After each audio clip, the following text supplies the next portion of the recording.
And now, weighing in out of the blue corner, Josh the Punk Thomson. 100%. And on the other mic, he weighs in from the red corner, Big John McCarthy. Well, hello, everyone, and welcome to the Weighing In Podcast. My man, Josh Thompson, is sitting there ready. He's got his USA Wrestling on. He's ready to go because there is an amazing show coming up that we get to talk about. The main card coming up on this is going to be just fire. I cannot wait for it. How are you feeling there? Are you a little cold? You look cold. No, man. It actually is. It's almost cold. 68 degrees here today, and the sun was out. No wind. Yesterday was really windy and some lightning and thunder in the middle of the night that woke me up. Only because my... Holy, but Jesus, I thought it was a hurricane here. Really? It was just, oh my God.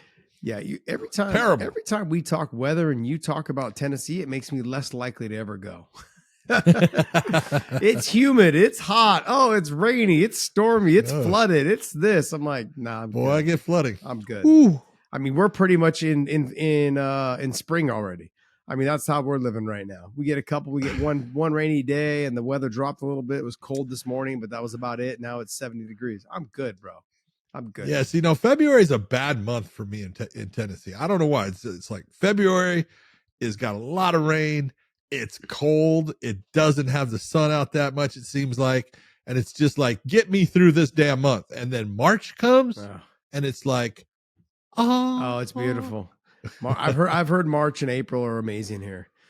They said the fall and the spring are the best two times, and I would probably have to agree with them. Although I have noticed there's some allergy kick-ups here, but it's a different allergy than I had in California. Allergies in California, my nose wouldn't stop running. Here, I get like a cough, like a really bad cough. Like I can't clear my throat.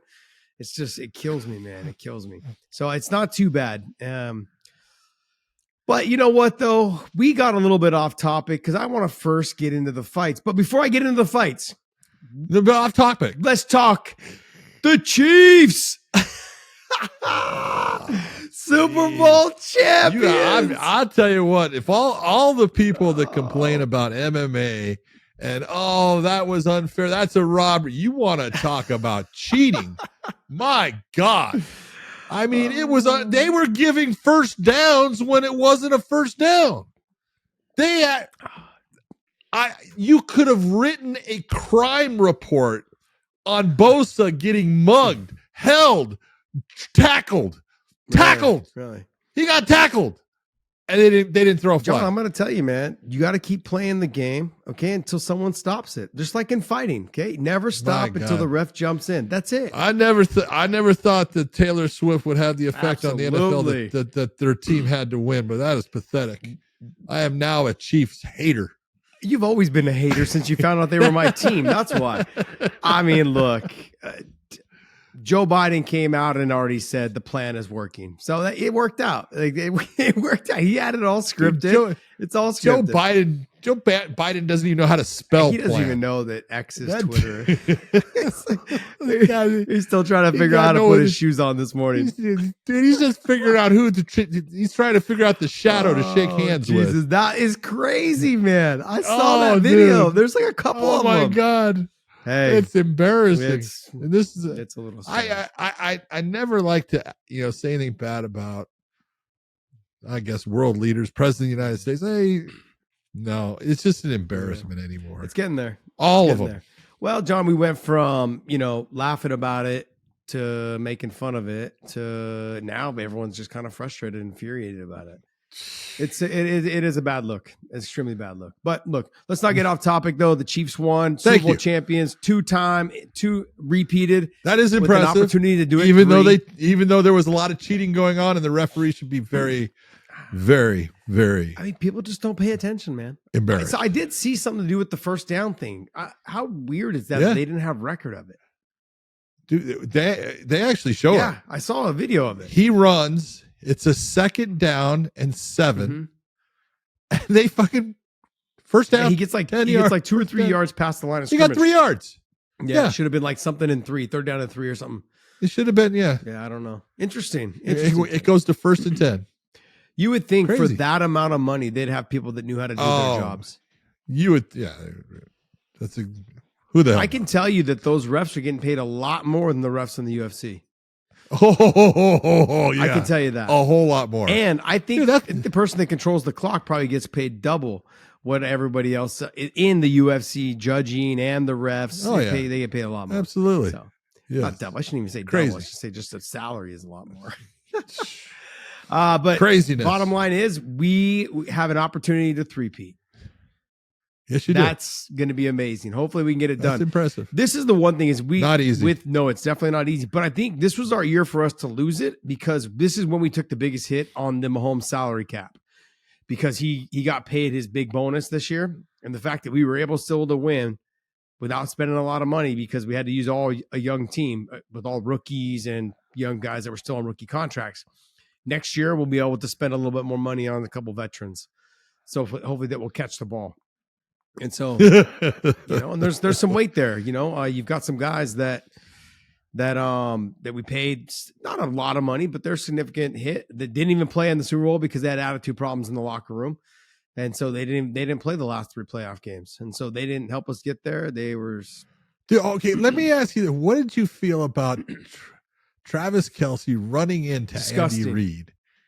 What the hell was that? Disgusting. Look, it's funny. I had this conversation with my son today. I said, I go, look, he had seen it. He's like, what happened? Because I guess he had seen it at school. I think they were showing something about them winning or whatever it was. Anyways, he came home. He's like, what happened with Travis Kelce and his coach? I said, it was very disrespectful what he did. I said, we had this long talk about, first off, we don't treat our elderly that way. That was the number one thing. Thank you. That's the number one thing. I mean, Andy Reid's 67, 68 years old, I believe, somewhere in that range. And you as a fit 260-pound tight end shouldn't be bumping up on your coach. That's one, two. It was disgusting on all that happened. I understood one thing.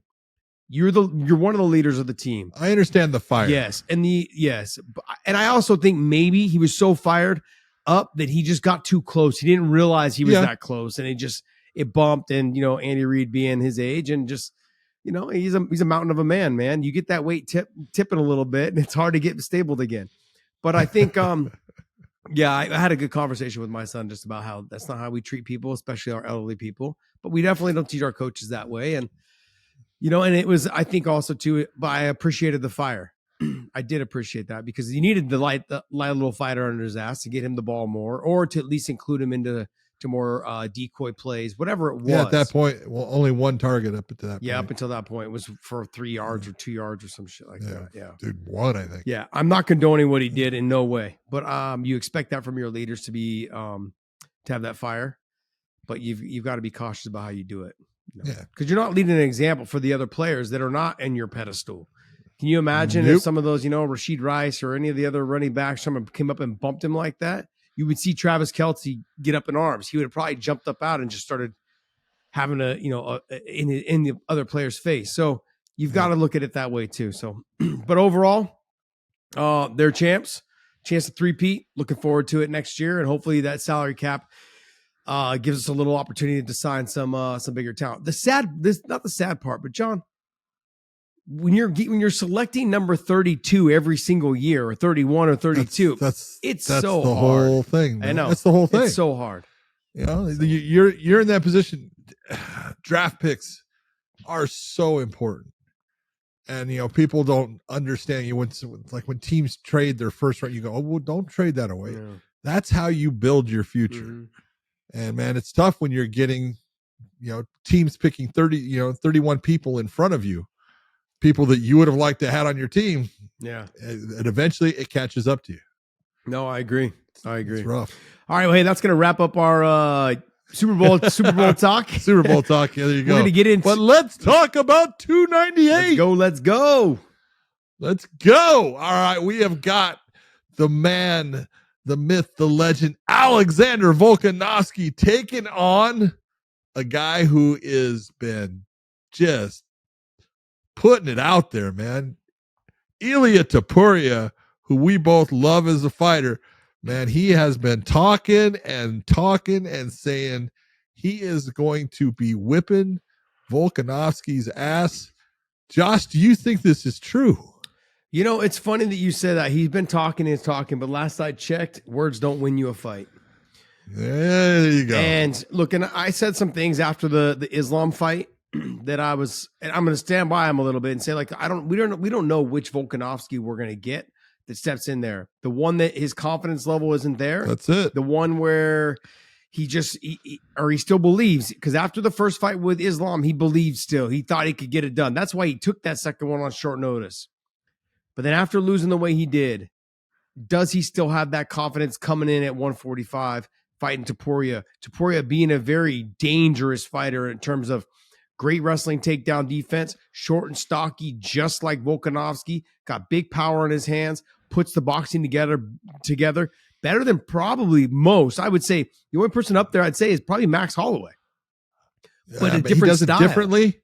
Exactly. Totally different style. So like when you see the Max Holloway situation in the fight, is that the legs are there to be eaten up. Okay. And then as I start chewing up your legs, your boxing starts to suffer a little bit because I can start closing that distance without you moving and sprawling. Topuria is shorter in stature. It's going to be harder for me to get in deep on the takedowns. If I start chopping at the legs, you're kind of in my same range. You don't have a wide stance. He has a very straight up and down stance. It can be harder to leg kick. And if he's able to kind of just move the foot out of the way, let the hands go in the boxing. Folks got to be very careful. But look, I'm going to pick my winner right now. And I really do believe Alexander Volkanovski is going to win this fight. I think his pressure in a 5-round fight, his pressure and his ability to do things during this fight is going to throw Topuria off. Jeez, John, did I shock you with my choice? Was it that much? Shocked me that this. So, John, you're picking Topuria. Your winner. You're picking Topuria then, John, because the way you coughed when I said Volkanovski, you just shut your whore mouth. Okay. I'm going to tell you this, and this is the guy. If I was going to pick a style to beat Volkanovski, Topuria is the guy, and the reasons are this. First off, Topuria, his boxing is really good. It is very clean. You throw a jab, he's going to throw a hand over the top of it. You throw a right hand, he's going to counter with a straight right hand down the pipe. His hook to the body is as good as anybody in MMA right now. There was only one guy that throws a better left hook to the body. That was Paul Daly. Okay. Topuria throws it beautifully. It's seamless in the way he does it. He understands exactly what he's doing, why, and then he's coming back, and he always throws in combinations for the most part. Many times 3s and 4s, Josh, and you know those are the times that you have someone throwing. It's that 3rd or 4th shot that ends up landing flush and does the damage. Volkanovski, I love, and I can't go against him because he is just a monster as far as his belief in himself and the fact that like he's mentally strong. I love everything about him. But if I was gonna pick a fighter to say they got a good chance of beating Volkanovski, it would be Topuria. And I'm just not sure that Topuria has the experience of all the things that happen in MMA. He hasn't had any bad things happen. He hasn't been in those situations where he's really been the nail in the fight. He's always been the guy who is leading the dance. He's the guy that's taken over. He's the guy that is just putting it on his opponent, where Alexander Volkanovski has had those moments. He's had the moments where you could quit. And he showed that no, that's not part of his game. Now, I'm not saying it's part of Topuria's game either, but it's those moments that once you've made it through them, now you know exactly. Hey, I know that I will not break. I will not give in. Volkanovski you can't break him. You can knock anybody out. That could happen, but you're not going to break him. I don't think you're going to break Topuria either. But it's just that veteran experience and the level of fighters that they have both competed against. There is a serious, divide on who has had, the career facing better opponents throughout it. You can take a look and say, look at Topuria fought Josh Emmett. Great fighter. you can look and say, there's a couple in there, but there's only a couple. And you take a look at Volkanovski, there's a plethora of great fighters. So everything that Topuria does, look, he goes to the body beautifully. That right hand is thrown. It's thrown straight down the pipe. It comes straight back. He does everything right with it. But in the end, I look at it and I go, there's one thing that he doesn't have. He beat someone like Bryce Mitchell. He beat Josh Emmett. But other than that, it's not the same as far as the competition. And that's what's going to get Volkanovski the difference in this fight. Okay, so let me attack you on the flip side of what you're saying. Go ahead. The flip side is That's because now you're saying Topuria is no. No. The flip side of that is that Topuria not having the experience. I'm just playing devil's advocate. That's all, because that's what these people come here to listen to us do. Is for me to just tear apart your argument. Okay, that's what they come here for. Is the flip side is Topuria's got low mileage. Yes, he does. He hasn't taken a lot of damage. He hasn't been in a knockdown, drag out. He's made it look easy. But is that because he's so damn good? Yes, it is. There's no doubt. He's that good. That's why I said if there was a guy that I could pick, it would be Ilia Topuria to beat someone like Volkanovski. But let's be honest. If you take a look at Volkanovski, what damage has he taken besides one fight? This is very true. I mean, maybe the Ortega fight, but only chasing the submission threats. That's about it. Submission wise, it was close, but he didn't take a lot of damage in the stand-up. No. And so, I look all the fights that he's had, maybe the second Max Holloway, he took a lot of shots in that one. Okay. A lot of shots. So, that was one that he took more damage than he normally does. But other than being knocked out, and that can happen, it's happened to him once. I just don't see where there's that. Oh, he's starting to become damaged. Not yet. What I look at it though, too, I agree with you. I don't think that this is going to be the damage. I think that coming off of the knockout loss and at the age in which he's at 36, 37, that is the one that's the concern. Look, in every fighter, John, 35. Is going to hit this stage. So sorry, 35. Every fighter is going to hit this stage. Look, he still can beat 99.9% of all the fighters in his weight class, but there's going to be the one that does beat him. And then the rest of that game plan, like we say all the time, the rest of it has been laid out on how to beat him. The fighters at 145 don't have what Islam Makhachev had to beat him that way. Head kicks, size, height, all of those things are a big factor when trying to kick someone in the head like that, and the way he sets it up, being concerned about the takedowns, being concerned about the jab and the power, being the big guy, all that stuff. Those are all things that Volkanovski had to dealing with Islam. Guys in the 145-pound division, Volk is that guy who will come in at 178. He will come in at 175, somewhere around there. So let's just say he comes in at 170. That's a big jump when fighting guys at 145. Him and Topuria are going to be very evenly matched in terms of size, height, reach, range, speed. All the speed. Everything is almost like a split image of each other. I just look at the way that Alexander Volkanovski can do it everywhere. If Topuria is going to get this fight done, he has to do it on the feet and he has to do it with his boxing. Outside of maybe catching him with an arm and guillotine, like if he's able to catch Volk shooting and trying to finish it there, I think that Volk is so good in training in those positions. What is it? Craig Jones trains with him, works with him. Like he understands how good he is. Islam couldn't get him in positions to submit him. There's mistakes there. Ortega almost had him twice, but Topuria and Ortega are not the same level on the ground. And body limbs, longer, lankier, easier to get into the chin, all those things. Topuria's got to get it done on the feet. He's got to get it done with his boxing, a couple little leg kicks maybe to set up the boxing.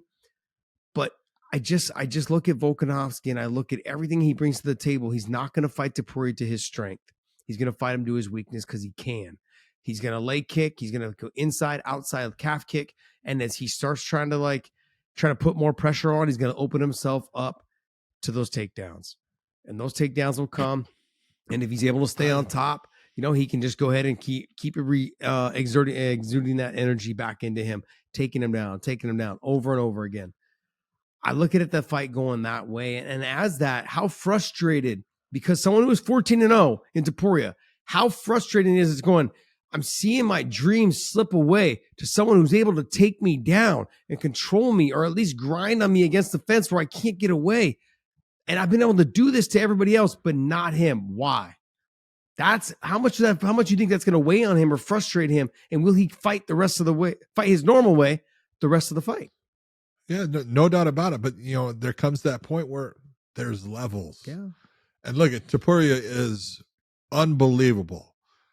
But, the one thing I always look at in this type of situation, I normally am going to go with the younger fighter. I'm going to go with Ilia Topuria and say, hey, it's tough. The speed starts to change. I haven't seen Volkanovski slow down. Maybe this will be the fight that he does. And if he does, if that fight against Islam made a difference and he's a slower fighter and he can't take shots the way he has before, could be that Topuria walks away with that title. But I've got to see it happen before to say, oh, okay, yeah, he's not the same guy. There's no doubt, obviously he didn't want to lose that fight against Islam.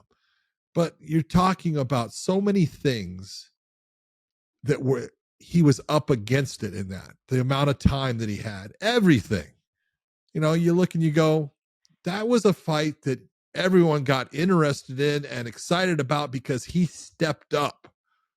But God damn it, you had to know the odds were against him. Absolutely. Come on. It's not like he was fighting a guy that was an average champion. He was fighting the guy that was the pound for pound best, and in his weight class and everything. You just look and you go, it's asking so much for him to get a win there. Didn't happen. This is his weight class. And I think that Volkanovski is going to look, did you see the commercial he did where he's an old man now? Amazing. Okay. That right there tells me the way that he thinks, because if that was something that was bothering you, you don't do that damn commercial. You don't do anything like that. Okay. And so it tells me right there, hey, the Islam Makhachev fight, I tried, didn't work out for me. I made a mistake in taking something that was that soon. This is my weight class. This is where I live. This is where I'm king. And, you think I'm an old man? Yeah, let's go for it. Let's see. And I really think that that's going to be the experience of Volkanovski being able to do exactly what you said. Use his stand-up, use his kicks, and when he wants, use his strength. Because if there's one thing that I think that is absolutely on his side, physical strength, he's much stronger than Topuria. You think he's going to prove it. You think so? He's going to prove it. Yep. He is absolutely going to prove it. And he's going to manhandle him in taking him to the ground. You watch up against the cage. Watch how he gets it into the body lock. And once he does, watch Topuria is good off his back. Those are big words right there, John. Manhandle him? Those are big words. Body lock takedowns. Watch him. Watch what happens. He's not going to be going for the legs. He's going to be dragging him to the ground. Because when I look at Topuria, I think he's strong as fuck. I mean, he looks just like he does look strong. Animal, like a beast. Yeah, no doubt. But to go back on Volkanovski, did you see what he talked about with his daughter? No. The greatest, John. I got to tell you this story. The greatest. His daughter goes, I told him, like, can you lock the door or the window? Can you close the window or can you lock the window? He's like, oh, no, I'll be right here. I'm okay. I'm just down the hall. It's okay. Can you lock the door? No, I'm here. No one's going to get you. What if someone comes in? No one's going to get you. Your dad's a fighter, right? I'm one of the best in the world. And she's like, yeah, but what if Islam Makhachev comes in? Oh, boom, roasted. Oh, that girl. She got him. Damn. That was from his daughter? That was from his daughter. He just goes, oh, man. He's got 4 girls, or he's got 3, and he's got girls coming along. So that's crazy, man. But he just shook his head like, what? Oh, but that's boom, roasted. Great story, though. This guy, look, how do you not love him? How do you not like him? He's absolutely amazing for the sport. Great person, does everything right. Topuria is, I don't want to say the bad guy, but he plays the bad guy. There's something, but he plays it well. Yeah, there's something There's a mystique about him that it just leaves you wanting more about, like more to, you want to see more of him, whether it's in the cage or just media stuff, whatever it is. Josh, you gotta, in watching Topuria, with what he's been doing in the media, he absolutely has taken a page out of Conor McGregor. He's not the same, vocal way of doing it, but he is basically saying, hey, I watched it. He goes, Alexander Volkanovski is a great champion and he'll be that for another month. And then it's over. Yeah. And you just look and you go, that's a cocky statement, but you know what? He believes it. And then he keeps up with these, I'm going to hurt him. It's going to be the second round. I'll be putting him out. You're going to put out a guy that is that dominant in your weight class in the second round. And you're saying that? He believes. He's got confidence. Look, no one's beat him. And, you don't know what you don't know until all of a sudden you know. And that will be what Alexander Volkanovski is going to try to teach Topuria on that night. Topuria's confidence trickles all the way down to his girl, man. Did you see what she wrote? Oh, yeah. She's like, someone may die in there, but it won't be my man. Won't be my man. I mean, man, I need me a gangster wife like that. That's great. That's nuts right there. Like she, that gangsterness just strolled on down. That was pretty impressive. Like, look, I look at him and I think to myself, he's got all the intangibles to beat Volkanovski. And like you said, if I was going to pick someone to beat him, it would be probably Topuria. And I think right now is the perfect opportunity to beat Volk coming off the knockout loss to Islam. That even makes it more intriguing to me in terms of, hey, this could be done this way. Because as well as I know, once you take one knockout, the chances of you taking another are a lot higher. And they just seem, especially at that age, at 35 years old, 36, 37, it's just not the same anymore. Your body's not taking it like that anymore.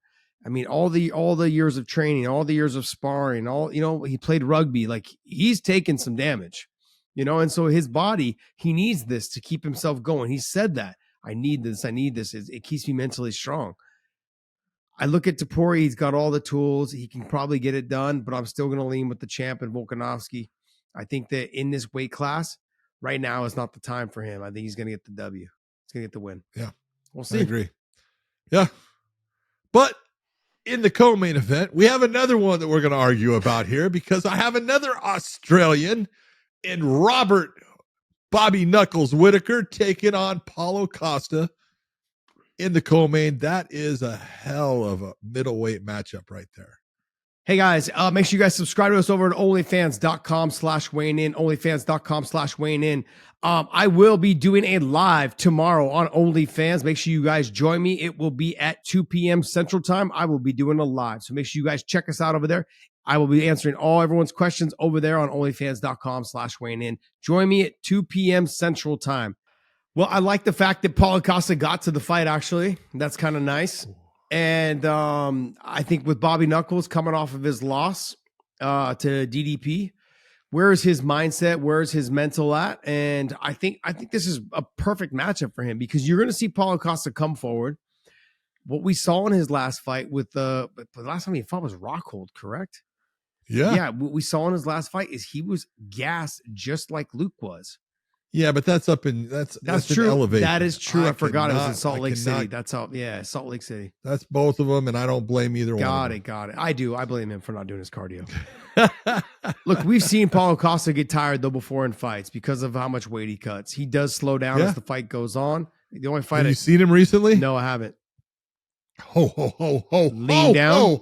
Trimmer. My God. Less muscle. Way lean down, but looks fantastic. Let's see this, Dave. Let me see what John's talking about. He looks unbelievable. John's just fucking blowing. I am not. I am telling you the truth, my man. He is not near as heavy coming into this fight as he normally is, but man, he looks good. I mean, this tends to happen when you're starting to get older. I don't know how old he is. He's probably only like 31. Freaking baby. Sorry, my shit's slow as hell tonight. I told you it's that Walmart Wi-Fi you have. Stop stealing my lane. He is lean. Lean. I mean, it is fight week. What did he take that? This week or last week? I mean, as you get closer and he probably just got done doing a sauna. How much? 1 hour. Take a look at that one. He's on weight. No. Take a look at that one. Ooh, yeah. He looks like a little less bulgy in the neck and shoulders. He does not look as thick, but he looks good. He does. Yeah, he does. Look, power is going to be with him, I believe. His aggressiveness in the first round and a half is going to be with him. Speed's going to be with him. Speed for sure is going to be with him. Bobby Knuckles got to fight safe. He's got to fight conservative, but he's got to get started on the leg kicks early. I think if he starts if he starts attacking that lead leg early, it's going to start slowing down Paulo Costa. If you take a look at what Izzy did to him by just picking him apart, bop. Now, Izzy and Whitaker are different styles of fight. That's a different breed. And Izzy's a lot faster than Whitaker, but you've got to start touching the leg a little bit, making him realize that, hey, by the end of round one, he's got to be thinking, man, I can't take many more of these. Because that'll start changing the dynamic of the fight. It'll either make him start backing away so I can control the pace of the fight, or it'll make him start rushing forward, potentially into a big shot. You've got to start changing that, because if you just let him do what he wants without attacking that leg and making him adjust his game plan, he's going to do whatever the hell he wants. He's going to control this fight from beginning to end. And that's what you don't want. I think Bobby's the better fighter in terms of in the clinch, in terms of in the ground, in terms of all those things. But in the power and the speed, it's going to go to Paulo Costa, especially in the first round and a half. Yeah, I look at this as it's a great matchup. And the real question that I have is we both love Robert Whitaker as a fighter, but where is his mindset? Where is his confidence at? Because he went in and his fight against DDP, nothing went his way. He did not look good in the fight. He did not perform well in the fight. It just, everything seemed like he was stuck in mud. And that's a sign. A sign many of what? Times it can be just that. Hold on. Many times it can be just that one fight. But many times that's the sign of it's starting to happen. He doesn't have that same explosiveness, and people are able to exploit things that they were unable to exploit before. And if it is that, he's got that problem against Paulo, he's going to be in a nasty night, because Paulo Costa is fast. He's faster than DDP. He hits just as hard. I think DDP, has got power, but Paulo Costa can put you out. He had the bad performance against Izzy. No doubt about it. That was a horrible performance for him. He drank wine the night before, John. Well, whatever, but he's come back from it and put on good performances. Because if you're going to go and talk about his fight with Luke Rockhold, you got to admit, man, look, he was tired. Luke was tired, but they beat the shit out of each other. Yeah. And more so Paulo beating on Luke. So I want to make sure that we're clarifying this is DDP's got power, but he's like a thicker, bigger body framed guy, kind of lumbering around.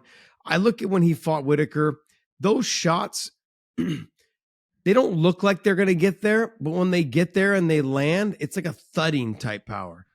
Yeah. Paulo Costa is like put you to sleep type power. Yeah, it's a snap. It's different, but they both have the same effect. Yeah. And so I want to make sure, like when you fight somebody or spar somebody that's kind of like a lumbering bigger guy, you're like, it's almost like moving out of the way of their shot. And then you're hoping that when you move back, oh shit, I got hit by it, because they're slower. DDP is not a fast guy. He just, it comes out, you see it coming, but you just can't seem to get out of the way of it. It seems like that's what happened, I believe, to Robert Whitaker. In this fight, it's going to be more of a traditional style of stand-up, where Paulo Costa is going to fight more of a traditional style way. DDP does fights kind of, I don't want to say reckless and careless, but he has a different style of stand-up. It's the long jab, the long straight punch, like a loopy kind of long. It's a little bit of everything, comes up from different angles. It's not the same as a Paulo Costa. And so I don't want people to think that we're trying to compare the two, but we are kind of saying like, hey, DDP has power. DDP was able to get him out of there. Paulo Costa has power. He's able to get him out of there, but how they do it is going to be completely different. True. And so I agree. I'm looking forward to seeing this lean fighter, Paulo Costa, get in there and see what the difference is in round 3. I'm looking forward to it. It's going to be a great fight. This could be a good fight. If it makes it to round. I'm not quite ready to throw Robert Whittaker to the wolves though, and say that can you click on him? And how old is he? 35? Yeah. Yep. 35, 36. Robert Whittaker. Yeah, I can. Sorry.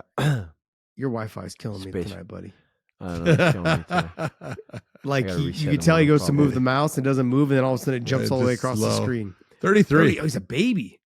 He's still in his 33. prime. But take a look. Okay, but here's your problem. Come up. To the record. Show the records. Keep on going. Keep on going. My God. Keep going. Okay. It's his mouse. There you go. All right. So now, as you're looking, here's your problem. Where is it that he tends to have problems? Good, heavy strikers, good strikers. Good strikers. Well, I Oh, mean, you could good say striker. that, but I mean, like Kelvin Gastelum took Izzy to the ground or took Izzy to the length and had a great fight. Kelvin Gastelum's got good stand up. Jared Till had good Jared stand up. Cannonier has good Yeah, stand-up. Cannonier has good stand. Like these guys have good stand up. You know, I get what you're saying because he's lost to DDP and he lost twice to Izzy. I get Yeah. what you're saying, but listen, remember Izzy when he lost to Izzy, Izzy's on a fucking terror, man. Izzy Yeah, went up to this is 205 to challenge himself.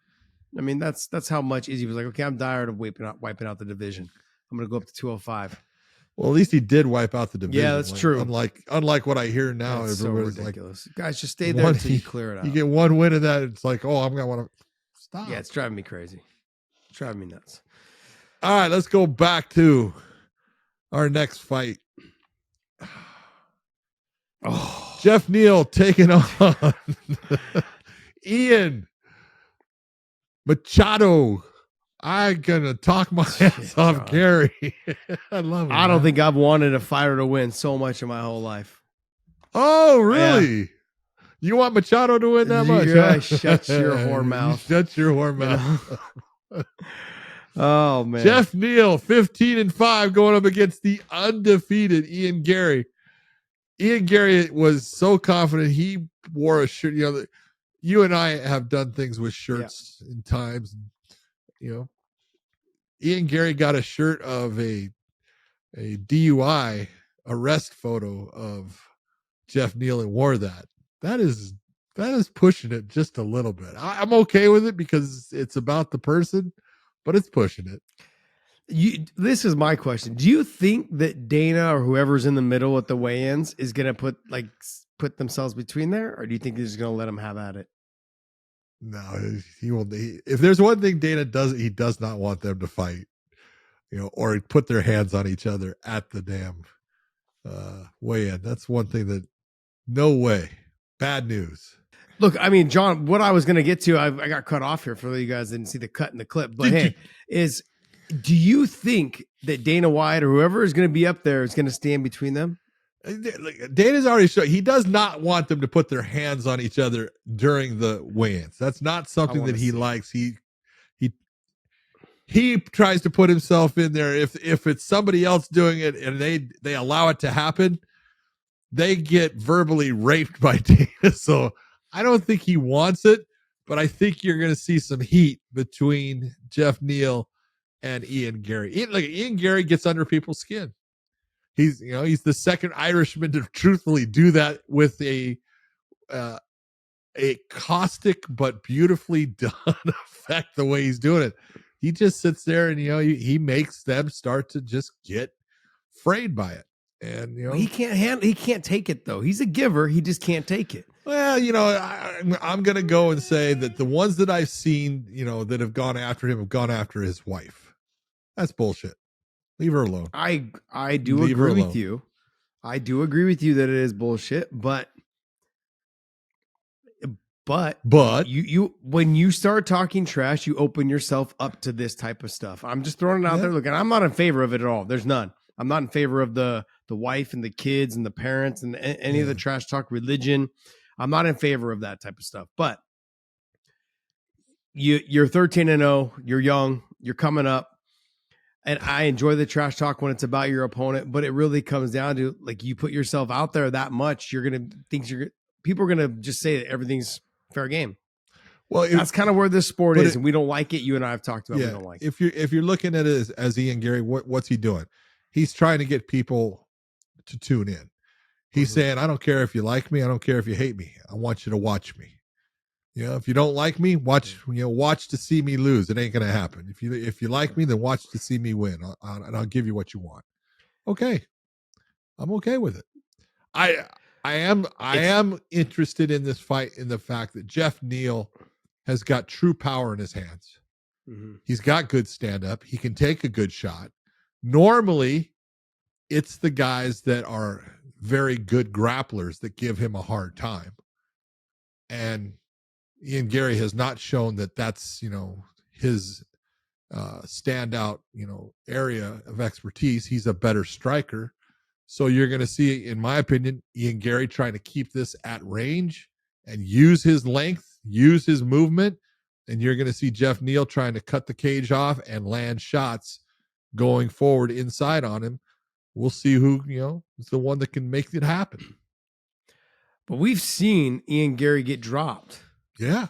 He fought his way back, got himself out of trouble. Which says? But I've also seen after he got dropped, he doesn't have the wherewithal, maybe just because he got dropped really hard, but his grappling doesn't look like anything that Jeff Neal has to be concerned about. No. If this fight hits the ground at all, I don't think Jeff Neal has anything to worry about. No, I don't. He's able to drop him, sit him down. No, I don't think either fighter really has to worry about their opponent's grappling. And grappling, I don't think it's going to be a big part of this. The only way this fight hits the ground is if someone gets knocked down and someone decides to follow him down there. So, but it's a good one. I'm looking forward to it. Yeah. I'm looking forward to it. But as much as I'm looking forward to seeing somebody get knocked out, mainly Ian Garry, as much as I'm looking forward to that, this fight I'm really excited to see is I'm a big fan of Henry Cejudo, and I'm a fan of Merab as well, Dvalishvili. This is going to be a great fight. We've said for the longest time, stylistically, I'm looking to see who can out wrestle who. I'm going to go with Henry out wrestling Merab, but will we see these two things cancel out? Henry getting older, it's not easy to wrestle at the age as you get older, especially with the smaller, quicker, faster guys that can scramble. Merab being able to scramble, strong, be able to get himself out of positions. The pure wrestling, big time. I'm going to give obviously to Henry. Big time cardio. But Henry, he's got great cardio himself, but he is getting older in age. It's hard to push that pace in wrestling when you're getting a little bit older. And those of you guys understand, like, the wrestling as you get older just becomes a more difficult. It's a lot harder. You saw Michael Johnson the other night talk about it. Got up to DC and goes, man, that wrestling shit is for the birds. I can see why I got away from it. I'm going to go back to the striking. That's why I've been striking. Yeah, it's not easy. Man. This fight, though, stylistically, probably should be one of the best fights on the card if you're a nerd like you and I. Oh, I think this matchup is fantastic. Like, if there's one thing you're going to get out of Merab is he's going to come forward. And he's going to try to take you down. I don't care if you're Henry Cejudo or not. He's going to be working at getting his takedown. He's going to be working at grinding on you. And he's going to make it a nasty, ugly fight. Henry has got to make sure that that doesn't happen. Henry needs to make it a technical fight. His wrestling is better than Merab's. There's no doubt about it. But how long can he endure the pressure of Merab? That's the real question, because like you said, when you get older, yeah, you can wrestle and you can be the better wrestler, but you can only wrestle so long until that RPM, is so high that you're starting to fail and you're making mistakes. And we saw, in his comeback fight against Aljamain, he made mistakes and Aljamain was able to take him down. Now that's, I don't want to say it, in a bad way against Henry, and I'm not saying in a bad way against Aljamain. Aljamain took an Olympic gold medalist down multiple times. So can Merab do it? I think he can. I would say that I would probably agree with you, but the reason why I won't agree with you is because that's what the fans come here to listen to, is me disagree with you. But look, I'm going to go ahead and say this, though, is I don't think Merab's going to be able to take him down. If he does take him down, Henry won't stay there long. He'll be able to bounce back up. The reason being is this. Henry Cejudo and what happened with Aljo, Henry coming off of a 3-year layoff makes a big difference. Sure. And we had seen Henry in the middle of that 3-year layoff, and he I wouldn't say let himself go, but he wasn't. No, he was enjoying life. Left. He was enjoying life, living his best life. There you go. But you can see from the pictures this week, you can see how his physique has changed. I have seen he's more muscular now than he was in that fight with Aljo. He physically looks like a different fighter than he does in that. That is just it just compounded from that camp to this camp. And, he's gotten better. He's been in the gym daily, constantly getting better, all of these things. So I'm looking to see a little bit more of the old Henry, striking to be on point a little bit better than it was in the first fight against Aljo. And I think we may end up seeing these two cancel each other out in the wrestling. Some of them, they'll threaten it, but I think that you're going to see them cancel each other out a little bit in wrestling. You're going to see a little bit more stand up. But what about Henry? He firing Captain Eric Albarracin. Look, John, when I saw I love it. When I saw the clip, the first thing that went through my mind was like, I've been around Albarracin a lot, and he's not someone to really bite his tongue. I don't see it really going like this, but hey, whatever. Whatever. Nope. Sometimes you have a relationship with someone and you can see their side, and if it was to actually happen. As our man podcast Dave will tell you, you need to know when you're getting trolled. Because he's the master of trolling, podcast Dave is. Oh man, that was great. I mean, I just think that once you know their relationship, I think you should have understood right off the bat that it was fake. It's a joke. You should have seen it. You should have known it. You should have known it. I couldn't see any way that Henry would have gotten rid of him. Henry seems to be a very loyal person. The people he's come with, the people he'll stick around with, the people that have been with him throughout his career. So, no doubt. Yeah. Good stuff on that end. Next fight. Oh, Anthony Hernandez taking on Roman Kopylov. I don't know if Fluffy can do it in this one, but man, I'll tell you what, the stand-up Roman Kopylov has been dynamic. He has been very, very accurate with his shots. A lot of power, good knockouts. Anthony Hernandez, tough as hell. He will be in the stand-up with him. I think he has a big advantage if he can get the fight to the ground. Anthony Hernandez has proven that he's got a very good submission game. He goes after submissions. Being off of his back when he's in the top position does not matter. So Kopylov, in my opinion, has to keep this on the feet for him to be successful against Hernandez. Hernandez could be on the feet with Kopylov, but he needs to be careful of the power. Yeah, the awkwardness of Kopylov's stand-up, I think, is going to be tough. Going to give Hernandez some problems. It's not going to come from conventional areas of the stand-up. It's the kicks, the punches, they're going to come from weird angles. The way he does things, Kopylov, look for him, and then the power that goes along with it. He can kind of get away with things. He's got a pretty good chin himself. And I agree with you. Hernandez has got a better opportunity of winning this fight, getting it to the ground. But can he get it to the ground? That's kind of where we're at right there. Well, we're going to find out. What we've seen in the past, he's actually, since he is a guy who is versatile off of his back, he will, he'll even drag the fight there. Mm-hmm. He'll drag you down onto the ground top of him, then look for the reversal or look for the submission. So it's not that he has to get the conventional type of takedown. Obviously, I believe that's what he's going to look for in the beginning, but he just needs to stay away from the range, especially with the kicks that Kopylov throws, because Kopylov does a great job of hiding his kicks. He'll throw his hands and then hides his kicks behind it, and he becomes very accurate with it. So, but it's a really good matchup. So those of you guys that listen to us on a regular basis, we're going to talk mainly just the main card tonight leading up to this card. The other thing too is, look, there is that fight, the Amanda Lemos and Mackenzie Dern fight. I actually want to give a little bit of a mention. This will be the main event on the prelims. Mackenzie Dern coming off of her loss, correct? Yeah. Can you click on that? And then Amanda Lemos coming off of her loss also, I believe. Yep. But this right here, like stylistically, like it comes down to, again, can Lemos keep this on the feet? Can Dern get it to the ground? And until Mackenzie Dern learns how to wrestle, I don't really see how she wins this fight. She's got to get this fight to the ground.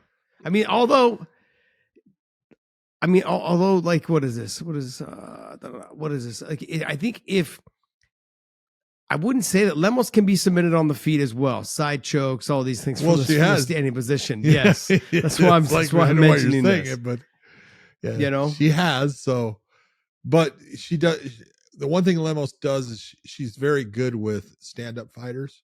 Yep. And she can control most stand-up fighters as far as where the fight's going.